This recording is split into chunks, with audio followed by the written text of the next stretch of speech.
All right, so welcome to the new No Jumper office. I'm gonna be honest, I'm recording with a lapel mic right now.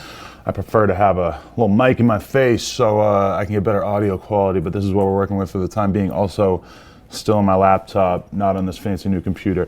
But this is the new No Jumper office, so if you want to find out how to get a job here, wait for next Tuesday. Tuesday, we got a video coming out. But for right now, obviously everybody's favorite sociopath that is not a YouTuber, 6ix9ine. He's out and about. He's got a new song. He's been promoting this shit like crazy.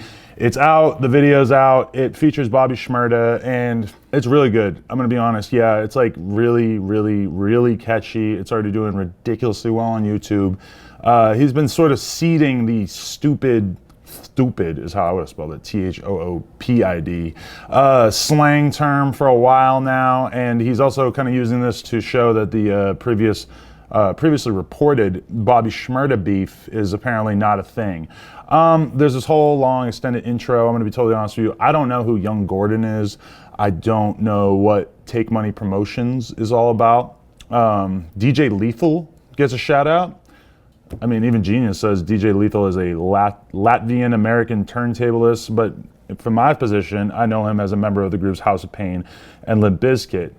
How he ended up being shouted out in the intro to this song, I really don't know. Keef also gets his producer tag in there. Keef is involved in the production of this thing. There's a lot of disses going on. First and foremost, there's some Chief Keef Glow Gang disses going on. Starts out his verse saying, shout out to my apes in the fucking zoo. And then he's sort of, you know, using the flow from Finito or whatever, as Keef always does, or as Keef has in the past. The most pointed line, N-words killed your cousin. You want smoke? Glow, and this sounds terrible with me censoring it. Glow, N-word, rolling up your cousin in a blunt, N-word. This is sort of keeping in the tradition of 6ix9ine's lyrics having more N-words than pretty much anybody. If you're a white person, you're trying to quote this, it's not looking good. When he says so-and-so's killed your cousin, you want smoke, he's talking about blood money. He's talking about Chief Keef's cousin Blood, who was killed back in April 9th, 2014. This is sort of in keeping with this tradition with 6ix9ine, where he takes everything nuclear. It's like, he can't just have a beef with somebody. He's got to diss their mom, their dead brother. He did this to Trippie, making fun of Trippie's dead brother. You know, he always has to bring somebody's mom in there.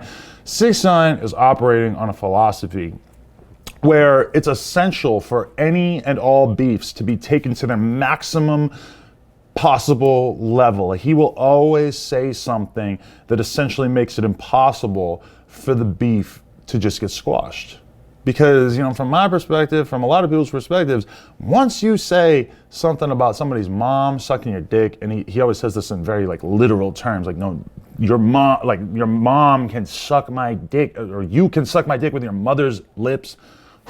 He just always heats it up. You know, 6ix9ine, he's going for it with Keef, but I mean, dissing Blood Money, that's crazy shit. Like, he's disrespected Chicago to such a great extent. But man, throwing Blood in there just really guarantees that even if any of these Chicago people had started to forget about this beef, no, that's not gonna happen now. So yeah, Keef gets some of his ammunition unloaded him to start out. But then as we continue in the song, oh yeah, I missed this in the beginning, the chorus. Drinking Henny, going brazy, popping pillies, sex, money, murder, shout out my blazing billies. Okay, so 6ix9ine drinks now, I guess. He always used to say that he didn't drink, but I guess he's been drinking some Henny. Popping pillies, is he on that wave? I don't know. It seems like he's, you know, kind of down to like shout out like drugs and stuff, talk about weed, talk about pills, whatever, even if he's not actually doing it, which is okay, because this is rap music, and like, to be honest, 6ix9ine, more than anybody, it's pretty clear that like he's down to rap about stuff that maybe he's not actually doing just because it sounds good. Like, his analysis of the Fifi lyrics and how they don't make any sense and how they're not really supposed to make sense, that was kind of interesting, provided some interesting insight into how 6ix9ine views his lyrical content. But anyway, moving on to more disses. When you get down to here, he says, you know, echoing 50 Cent, of course, which is, you know, one of the greatest rap lyrics or ways, flows of all time. Damn, homie, in high school you was the man, homie.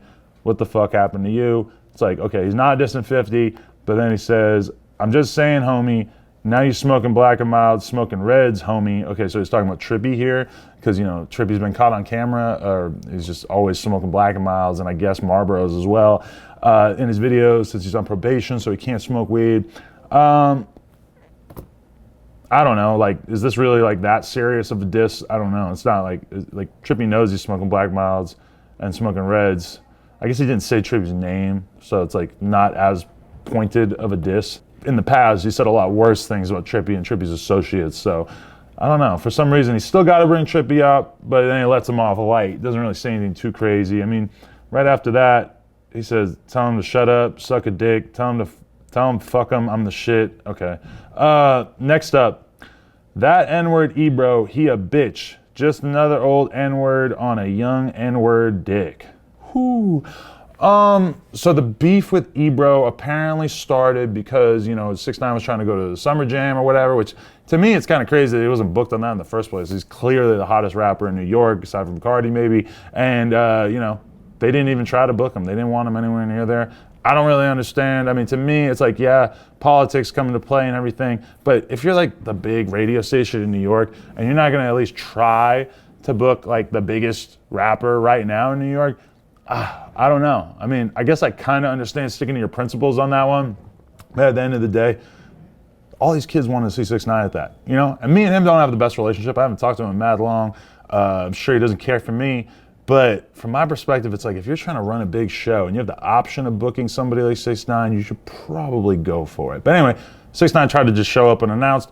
They didn't let him in. He was pissed. He gets into it with Ebro. And of course, once again, he has to go nuclear. He has to tell Ebro, tell your mom to suck my dick, something along those lines. Ebro responds, you know, my mom's dead. That's fucked up, which is, geez, like right there. Like if there was any chance of him sort of repairing his relationship with Ebro, yeah, it's probably not happening after that line. But, you know, he hadn't previously shouted out Ebro on a song, I don't think. But now he's just straight up saying, you know, you're an old dude on my dick. I mean, it's not like that interesting of a diss. Ebro is trying to act like he thinks it's funny. I saw a clip earlier of him sort of like fake joke rapping back at 6ix9ine. And, you know, that's all good and everything. But at the same time, you got to kind of wonder, like, is Ebro gonna sort of kind of have his feelings hurt because of the fact that he's in this song? Every young kid in New York is gonna be singing along to this. I mean, this is how you diss somebody if you want to really get under their skin, I think. When Quavo did the line, you know, if he hating, call him Joe Budden, pussy. I mean, hey, that was pretty good in my book. Like, I mean, I love Joe Budden, but I mean, if you could take casually dissing somebody and sort of make it like a hook or a really catchy line in a song, I mean, that's how you get it done. You know, that's way worse than doing, you know, the old school way of rapping against somebody is like you put out your single and then you make a diss track and maybe the single is, you know, a bit more marketable and everything. Then you have the diss track and the diss track is more hardcore. Now, motherfuckers take the diss and slip it into the single. More visibility, more room to piss off your enemy. Makes sense to me.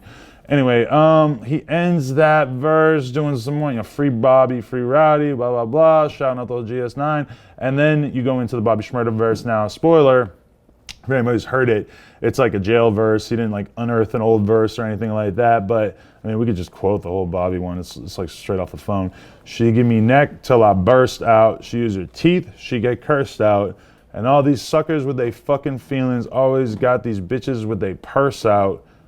We on the flag, put the bird out. Like young bricks, put the word out. You know you like an N-word shmoney dance. You gonna love a N-word when I swerve out. Okay, I mean, you know, it's all right. I mean, he's in jail. It's kind of like you would think that maybe he would want this to be like his most powerful statement lyrically in a long time. To me, this is not. It doesn't really seem to be like discussing Bobby Shmurda's current predicament so much. Like if you're gonna have this little, what is it, 8 bars? If you're gonna have 8 bars and that's it, I don't know. I would have probably preferred something a little bit more profound. But then again, he was probably just freestyling on the phone and, you know, they probably like, well, do you think it was over the phone? Does it sound like phone quality or does it sound like he borrowed somebody's iPhone and recorded a voice note and texted it on over. I don't know. The one thing that really impressed me is just that it ends with Bobby Shmurda saying, hold up, gang, run that shit back. And then I did. I did exactly what he said. I ran that shit back because I wanted to hear it again. I like this song a lot. I'm not gonna lie. I'm gonna be listening to it a lot. Might skip over the Ebro diss. I'm an Ebro fan. Smoking Black and Mild, Smoking Reds, homie. I guess that's all right. I don't think Trippie's gonna be too mad if we sing along to that. And then as far as the Chief Keef part though, man. Rest in peace, Blood Money. This is all I gotta say. Something's gotta happen sooner or later, right? I mean, 6ix9ine hates when people tell him not to beef with people. But man, he's going for it. Anyway, new office, right? I know you guys like it. I know you want to come in and work here. I just realized I didn't turn that light on either. Watch, this could have looked a lot better.